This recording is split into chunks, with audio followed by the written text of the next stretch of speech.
नमस्कार दोस्तों, राम राम। मैं मीना के गीत यूट्यूब चैनल पे आप सभी का दिल से स्वागत करती हूँ भैया दीदी।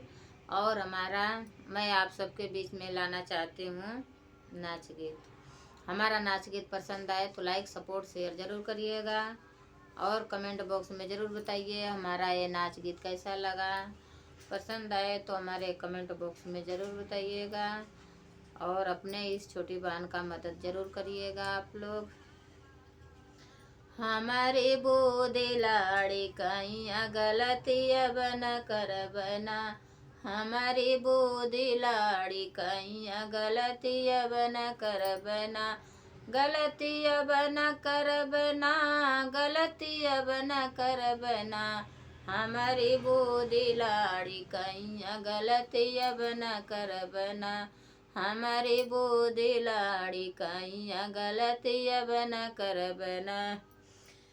जब हम पहरी साड़ी पिया चलावे लागे गाड़ी, साड़ी अब न पैरबना, साड़ी अब न पैरबना, हमारी बोदी लाड़ी कैया साड़ी अब न पैरबना, हमारी बोदी लाड़ी कैया साड़ी अब न पैरबना, हमारी बूदी लाड़ी कैया गलती अब न करबना, गलती अब न करबना, गलती अब न करबना, हमारी बूदी लाड़ी कैया गलती अब न करबना, हमारी बूदी लाड़ी कैया गलती अब न करबना।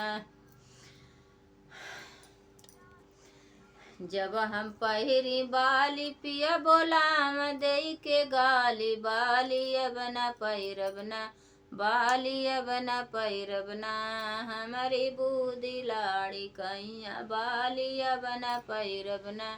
जब हम पहिरी बाली पिया बोलाम दई गाली, बाली अब न पैरबना, बाली अब न पैरबना, हमारी बूदी लाड़ी कैया बाली अब न पैरबना, हमारी बूदी लाड़ी कैया गलती अब न करबना, हमारी बूदी लाड़ी कैया गलती अब न करबना।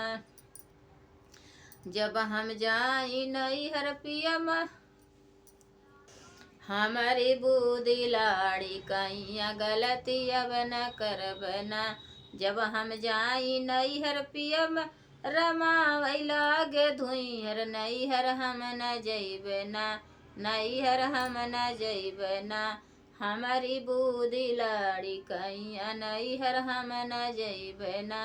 जब हम जाई नैहर पिया रमावै लागे धुइहर, नैहर हम न जइबना, नैहर हम न जइबना, हमारी बूदी लाड़ी कैया नैहर हम न जइबना, हमारी बूदी लाड़ी कैया गलती हम न करबना, हमारी बूदी लाड़ी कैया गलती हम न करबना।